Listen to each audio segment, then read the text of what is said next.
Ang dami nag-message bakit ko daw iniwanan na ang Davao, bakit pinabayaan ko ang PBT, bakit kailangan umalis ako ng Davao, ay marami pang kailangan ng tulong dito sa Davao.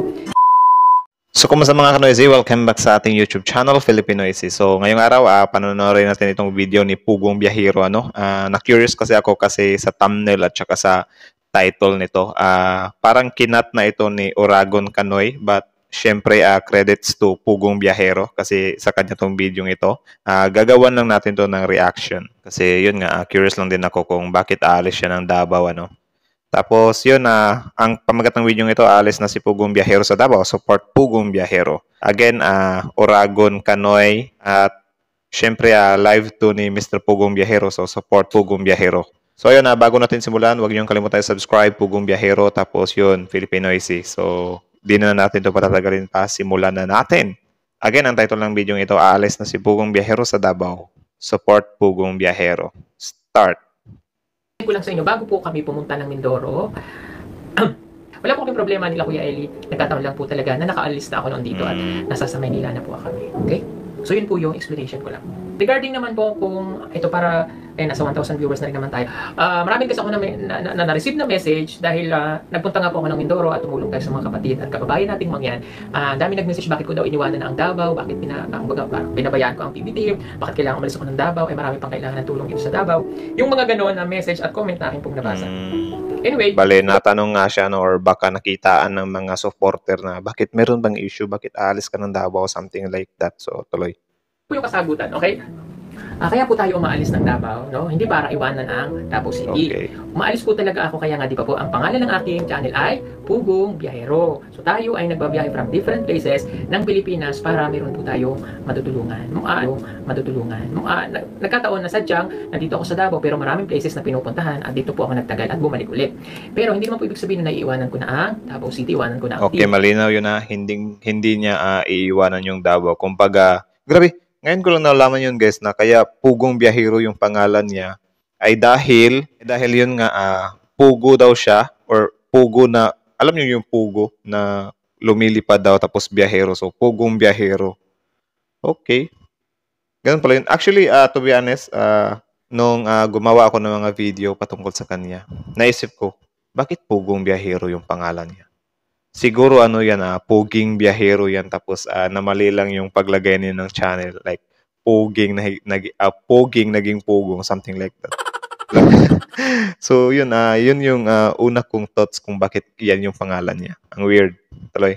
Kasi may project pa po tayo dito na gagawin and yun yung kailangan nating tapusin at sa mga susunod pa. Okay. Umalis po ako dito, pero yun po ay hindi para umalis na talaga. So may mga incident po talaga na ako ay umaalis para magbigay ng tulong sa ibang lugar. Katulad ng ginawa PBT Mindoro, si Ren Vlogs, yung inaanak ko sa kasal, na matagal ko na rin pong kasama since 2022. And bago po ako pumunta ng Davao City, bago pa ako nakapag-vlog dito, sila na yung mga unang kasama ko na nagbatangas po kami.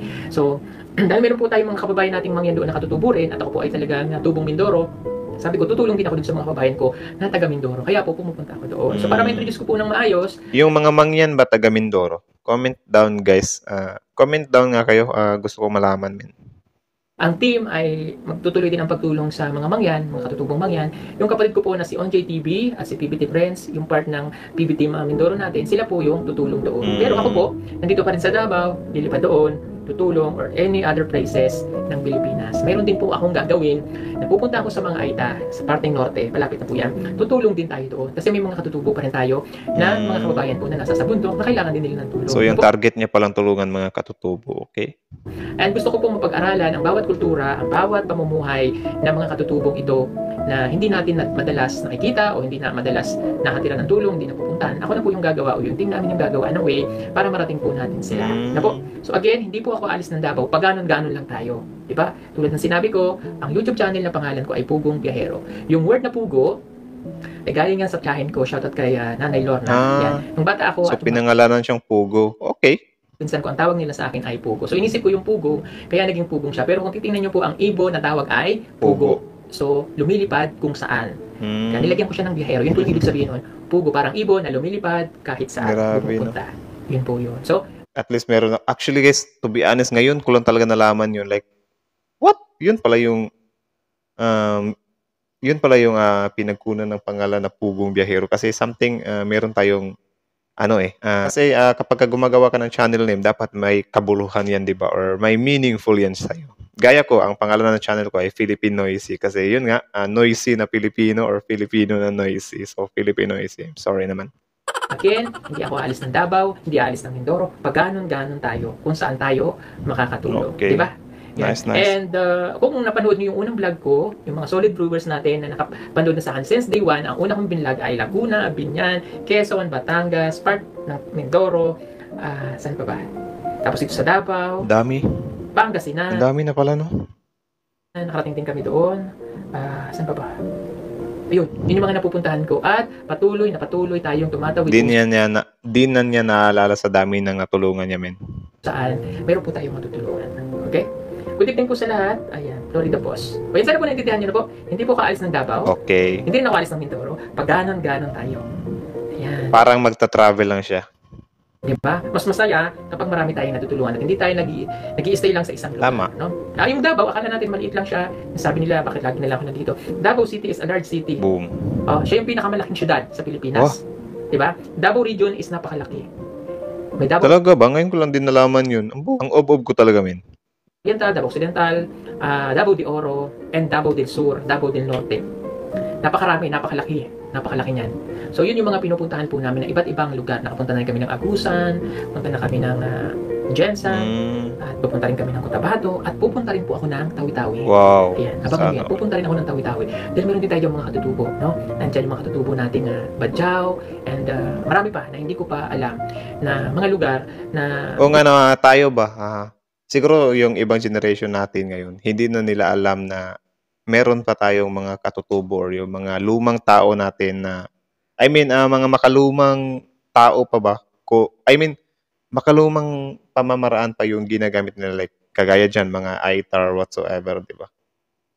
Actually ako, to be honest, nung elementary ako, ang pambubuli sa akin ng mga kaklase ko ay like, kasi ang itim ko, like, yun lang naman. Tuloy. Meron pa palang mga katutubo na ganito na hindi naman napupuntahan pa. Pero yun lang tayo mga sa safe na lugar po. Ano po? And ako excited talaga ako na mapuntahan talaga yung mga Aita dyan sa Norte, sa Tarlac, Zambales. Excited ako yan. Gusto kong makita yung pamumuhay din nila dyan. Pinag-aaralan na po namin ng tip ang pagpunta ng Tawi-Tawi, pero iba-iba po yung mga kasama na. Dahil meron naman tayong tip. Ano po? Halimbawa, hindi sila Kuya Ellie na dito sa Davao, hindi sila pwedeng pumunta dahil meron tayong mga binablog dito, hindi sila makakapunta ng Manila, di ba? Yung mga team ko, nag-uusap-usap kami kung saan kami, di ba? Kaya nga po may PB team, ano po? Yun yung ano namin. So, pwede naman pumunta sila Kuya Ellie, dito doon, pag halimbawa may time, kasi sila Peter sobrang laki din ng reach ng PB team, di ba? Nagulat na lang ako kasi while, YouTube is, nire-recommend ni YouTube yung mga video related to Pugong Biyahero. Kaya yun na, nare-react natin, Sorry. Ganun po.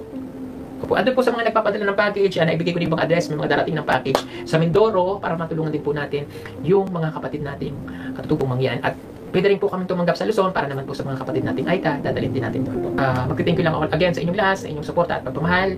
Salamat po at pinipili nyo kaming number 1 po sa inyong mga puso. Yo. Salamat sa suporta kahit saan ako pumunta. Palagi po kayo nandyan para kami ay panoorin. Panoorin nyo po ang lahat ng mga PBT member, sina Tito Ernst TV, Tres Marias, Ren Vlogs, JTV, Mastering Ring, Madam Yola, Copper's Vlog, Kuya One Show, Tita PB Love, Kuya Ellie, dami, Peter no? Paul, Madam Yola, at syempre, Pugong Biyahero. Marami pong salamat. At syempre, pamalimutan ko si Piking Bombay at si Kuya Noy. Ayan. Marami pong salamat. Yung Peking Bombay rin, familiar. Yung Peking Bombay rin, familiar din sa akin. Naririnig ko yung pangalan niya. Kung nalantapusin yung vlog natin, yung live natin, abangan niyo po bukas. May upload po tayong bago sa mga susunod na araw. Marami pong salamat. God bless po sa inyong lahat. Bye-bye. Yun. So yun lang naman, kita nyo naman, 'di ba? Yun yung isa sa paglilinaw ni Mr. Pugong Biyahero doon nga sa mga na